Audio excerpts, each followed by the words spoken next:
5, 4, 3, 2, 1, 0. All engine running.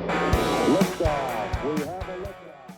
Hello and welcome back to Tennis Unfiltered with me, James Gray of the iNewspaper and iNews.co.uk, live from Paris, which may be a slightly unusual location given it is the US Open, but I'm on rugby duty this week, so I'm preparing myself for a very sweaty evening at the Stade de France. I've got Calvin Betton with me to look back a little bit at the women's semi-finals, talk a bit about the men's semi-finals coming up tonight, and maybe look ahead to Saturday as well. Calvin, you're in a similarly sweaty Barnsley, as far as I can tell.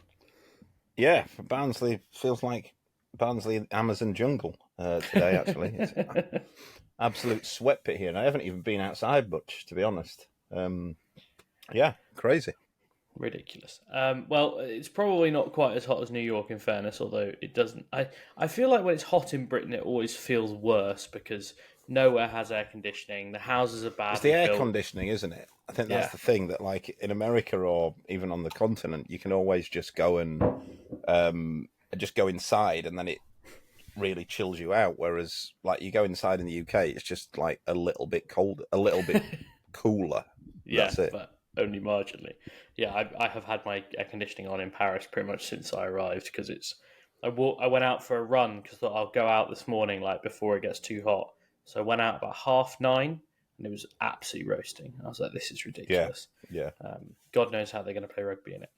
Anyway, let's crack on and stop complaining about the weather. I appreciate that we're British, but we do try and stop ourselves. Let's talk about the tennis because Coco Gauff is into her second Grand Slam final after beating Karolina Muchova 6-4, 7-5, and she will play Aryna Sabalenka, who beat Madison Keys love 6, 7-6, 7-6, 10-5 in the deciding tiebreaker.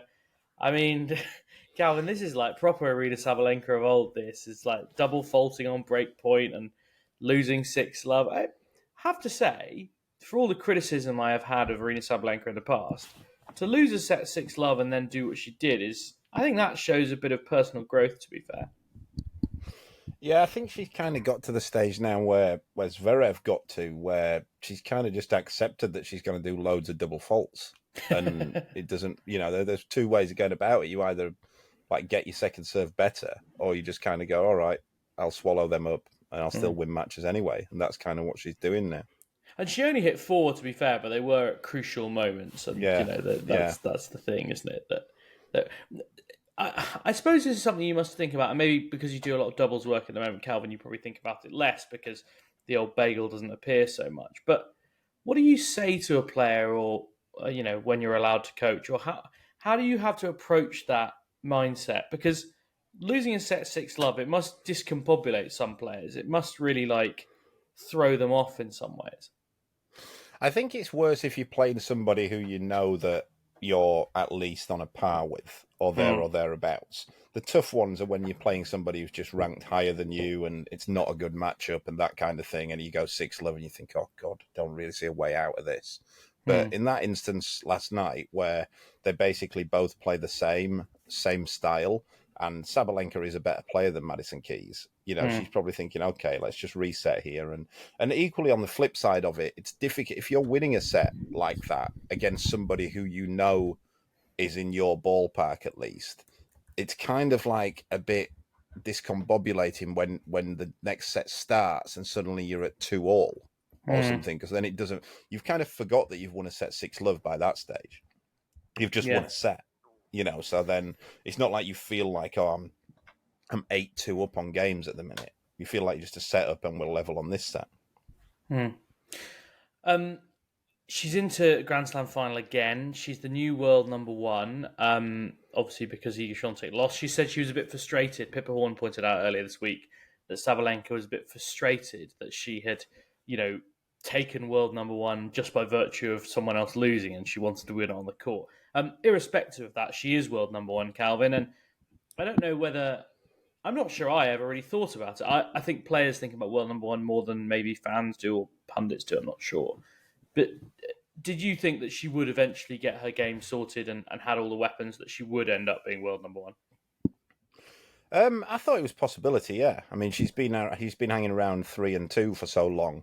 Just the way that the tennis rankings work, if you do that, the likelihood is that you will become world number one, just because the people who are number one tend to be defending points, and you've got to pick them up somewhere. Well, she is world number one, and George and I were talking the other day about the staggering consistency she's had. I think she's now made at least the semi-finals of 7 of her last Grand Slams, which is, I mean, that is like that's serious. That's GOAT level consistency. There's not many people who can do that. Quarterfinals, Yeah. I think fair people have done that run, but semi-finals is something else. On the other side, we'll talk more about the final in our next episode, probably on Saturday morning, with whoever that might be. But just to look back at Coco Gauff's semi-final, she beat Karolina Muchova, a match that I thought might actually end up being quite close. And in fairness, I think the scoreline probably doesn't quite reflect how close that match was. 6-4, 7-5, but it was 2 hours. The second set was an hour and 14 minutes. It was pretty hard fought, I would suggest.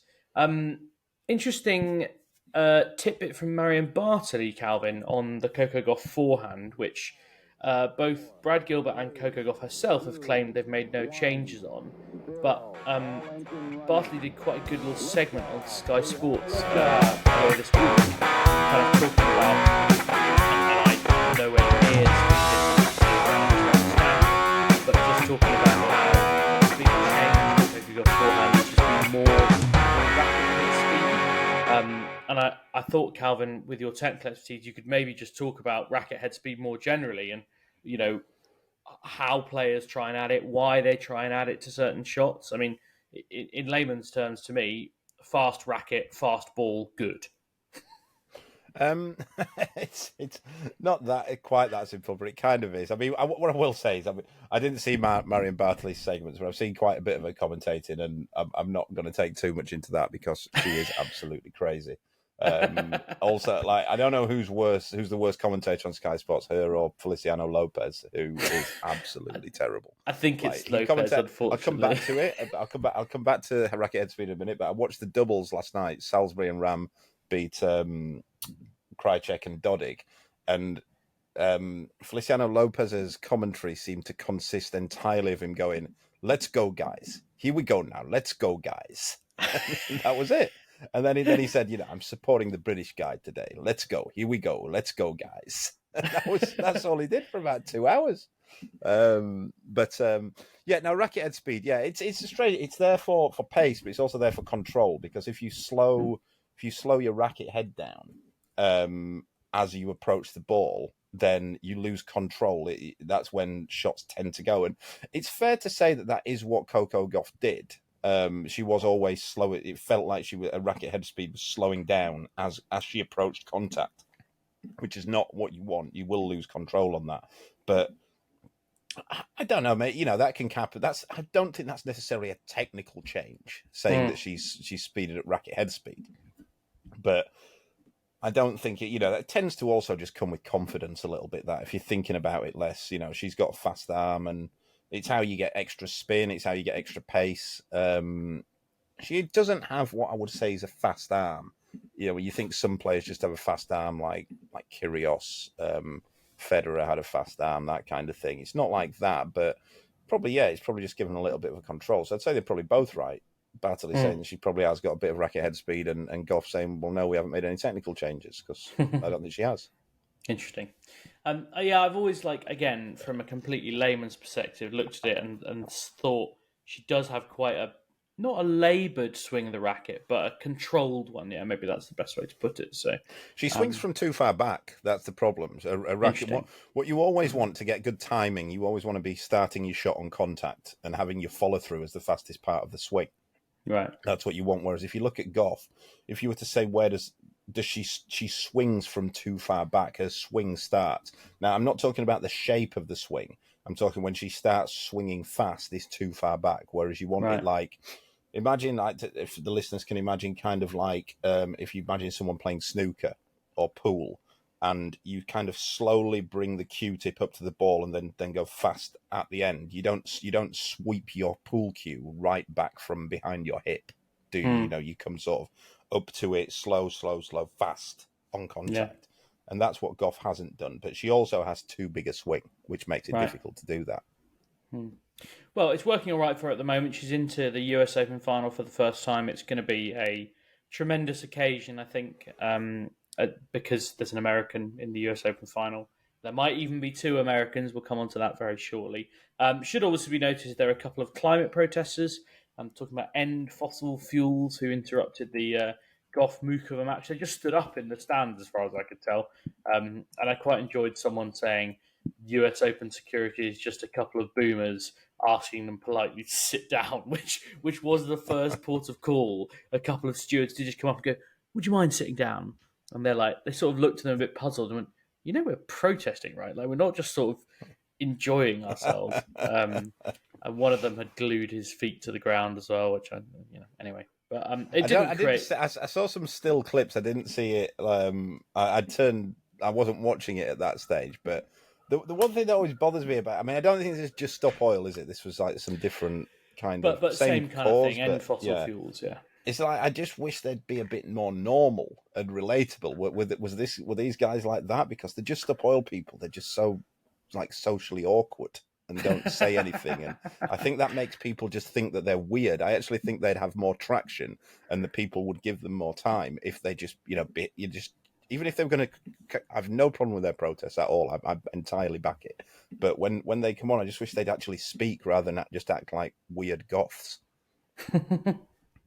Yeah, they looked a bit more normal if that's how you want to judge them, to me. But they had nice t-shirts, nice little range of t-shirts. I think I probably would have bought one. So fair. Not against it. But yeah, I mean, the thing is that if you're going to glue your bare feet to the ground, like, you're not going to be a normal bloke in the end. Like, you're like, that's true. That's true. You're not someone who conforms to society's norms, I would suggest. Yeah. Anyway, let's move on from people with feet glued to the ground to someone who probably needs his feet glued to the ground, which is Ben Shelton, who is, as we speak, probably trying not to get too nervous as he prepares for a US Open semi-final against Novak Djokovic. They're playing in the day session on Friday, so there's a chance that they may already have played when you hear this, but hopefully this will still be interesting to you. Calvin, we talked a lot about Ben Shelton. He's now here into his first Grand Slam semi-final. This is one of the biggest challenges in tennis now, is playing Novak Djokovic in a major, major match. I put this to George yesterday, and I suppose I should put it to you really as well, that someone on Twitter pointed out that Denis Shapovalov had given Djokovic a few problems the first time he played him, and he did take a set off him in Australia, which obviously is Djokovic's natural home. Is there a chance that Ben Shelton's particular game is able to kind of put Djokovic out of kilter and maybe find a way past him, or at least take a set or two off him? Yeah, I mean, the way that Ben plays is nobody's going to want to play him because he can take the racket out of your hand, and that's what you don't want. I'd be interested to see how he does play, because he's not going to beat Djokovic if he thinks, right, I need to settle in here, be solid, make sure I'm in the match. I think he's got to come out all guns blazing from the start, land some blows, and see how that works out. You've got to heavily favour Djokovic, because as much as I do really rate Ben Shelton, I think he's got potential to be an absolute superstar. But I think his opponents have kind of they've matched up well with him here. And they also, in Tiafoe's case, just played stupid tennis. Like, which just, I think Francis is great, but his tennis IQ, he's so weird, because at times his tennis IQ is so high. And then at other times, like, he'll just have matches where he just turns into Denis Shapovalov, who's one of the thickest tennis players on tour. And that's kind of what happened the other day.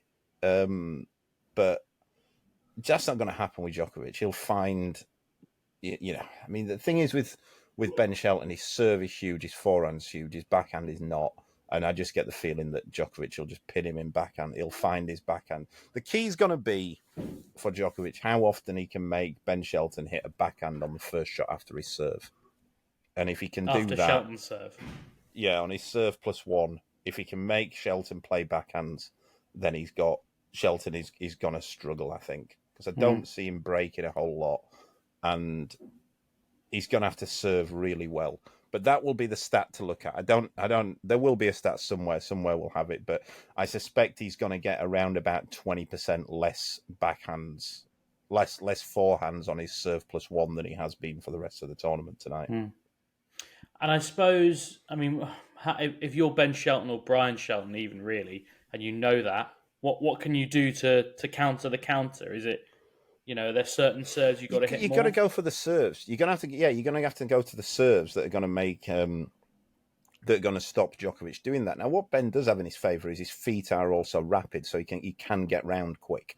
But then Djokovic is also smart, so he might throw a few returns into the forehand early doors just to keep him honest and keep him there. But you got to be expecting that. That's what's to come. But again, if you're Ben Shelton and Brian, his dad, you're probably going, look, let's just come out and serve big. Let's just go and try and take the match away from him. Let's not think too much about tactics and that kind of thing, because he's not that kind of player.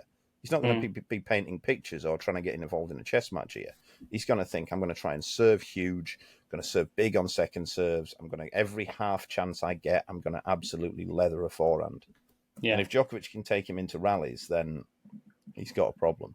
And we saw that, I mean, I don't know if you saw that second serve return that Shelton hit against Tiafoe, which I don't even know if they clocked it in the end. It's one of the biggest forehands I've ever seen, to the extent that he hit it, and it's when they hit it so well, it swerves away, if that makes sense. If you're hitting a left-handed forehand, it swerves to the left because you've just hit it so hard and almost flat. It was genuinely the hardest I've ever seen someone hit a tennis ball. On the other side of the draw, Carlos Alcaraz against Daniil Medvedev. Daniil Medvedev, Calvin, has to be said, has bucked your expectations here by making the semi-finals, albeit playing Andrei Rublev in a quarterfinal he probably could have hand-picked Andrei Rublev for a quarterfinal there, because that is now 9 in a row, and they've obviously got history, and Medvedev generally had his number. But this is obviously conditions and an arena that he really likes in New York. Yeah, of course, yeah. It's probably what he plays best on. I just, the twice that he's played Alcaraz has absolutely duffed him. And there were mitigating circumstances in both, to be fair. Grass is not Medvedev's best surface by any stretch. So, you can kind of look past that. And then I think when he played him in Indian Wells, Miami? Indian Wells, yeah.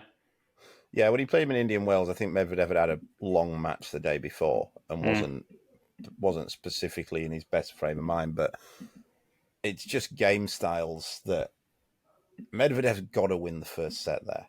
He's got to win the first set.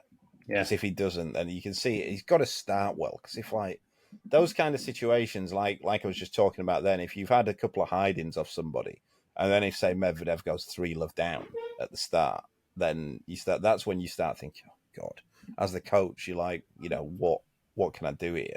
It's like, what can we possibly do? I know a player I used to coach, he'd played a certain player 2 or 3 times before, and the matchup was just terrible. And after every match, we came off, and the player was just like, the matchup's just terrible. I just can't.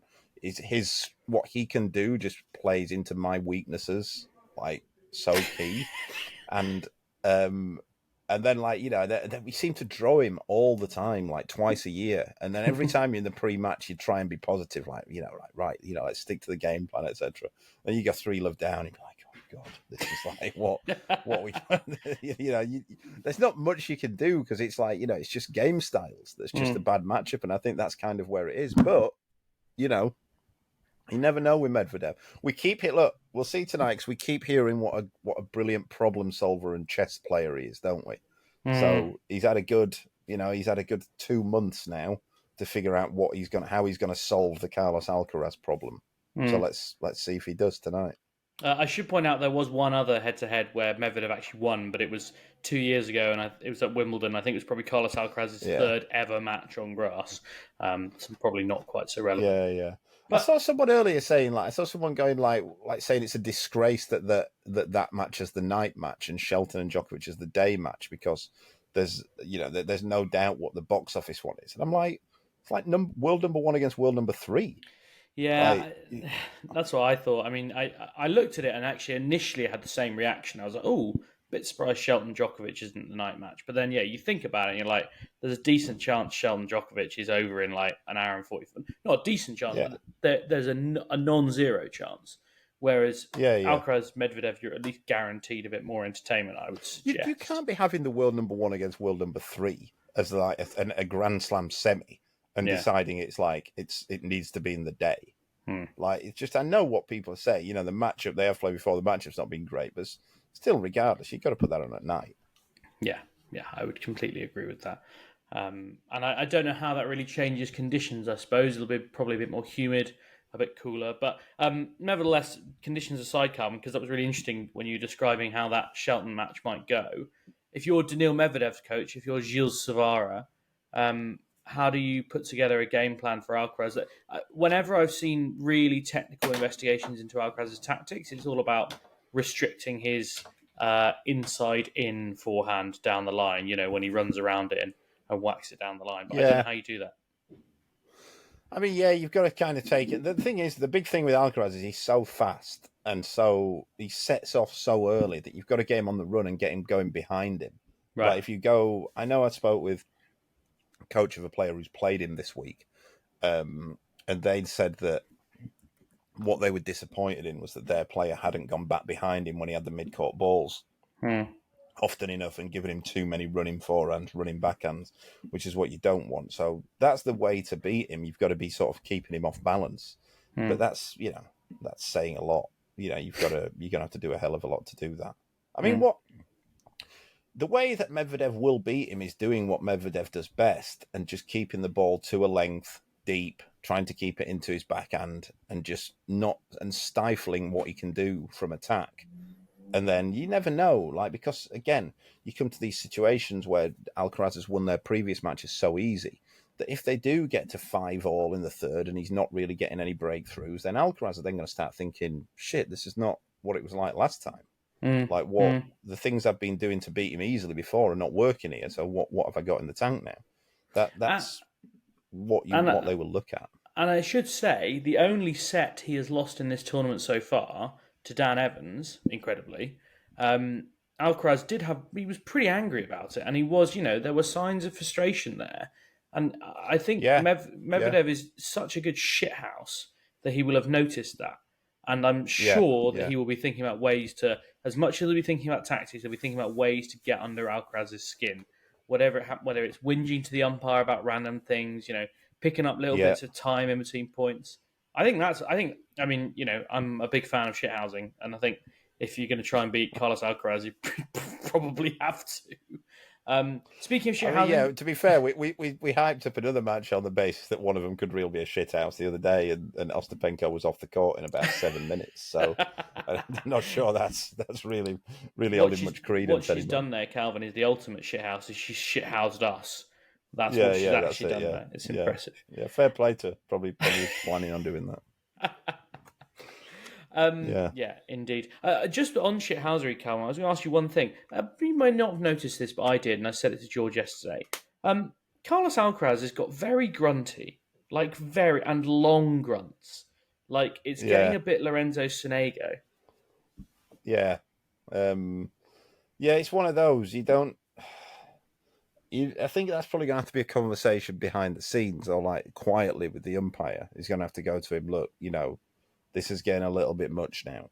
Yeah. Like, you might want to tone that down because it is getting a little bit much, and he is going to have to tone it down because there's also no need for it. It's definitely there just to affect the opponent, and that's I'm not a fan of that. You know, it's like somebody's going to have to say it, but you know, it is something that's going to have to get done. It's like, you know, the other thing that people bang on about is like people banging on about how he's always talking to his coach, like as if every other coach doesn't do that.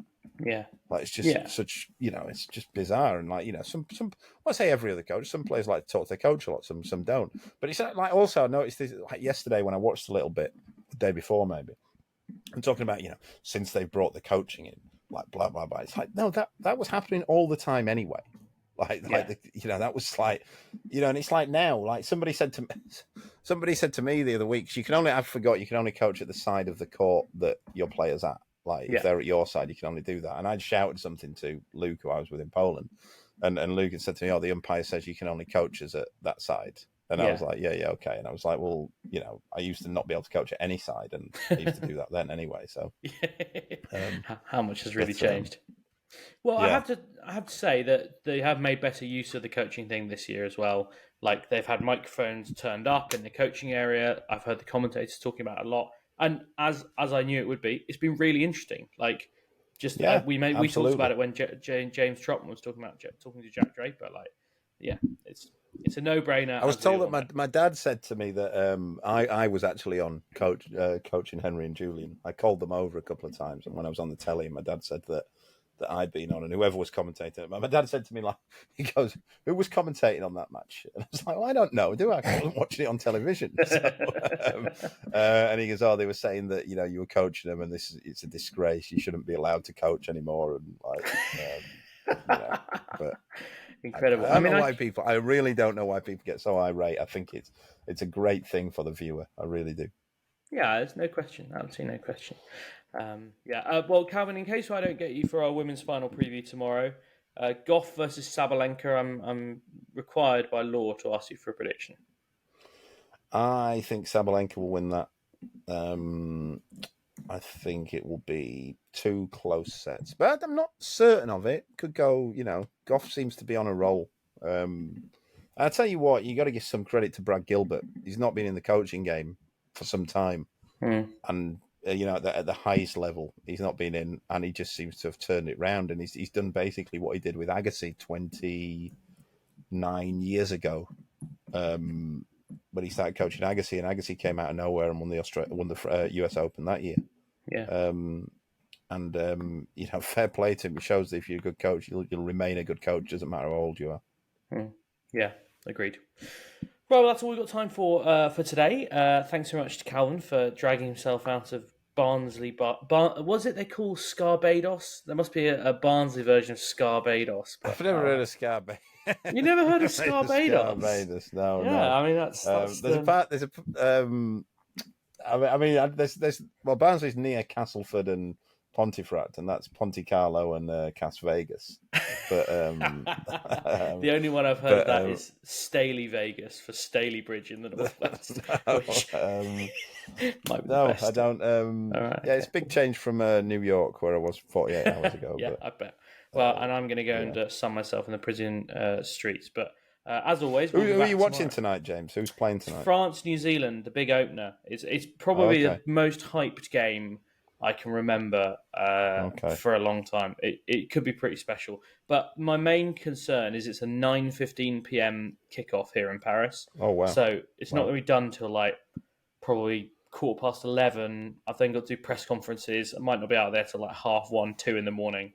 And I was great, get to cover some rugby. You know when rugby finishes. You never know when tennis finishes. And then it's bloody 1 in the morning anyway. But there we go. Can't complain too much. Otherwise, people think I'm looking a gift horse in the mouth.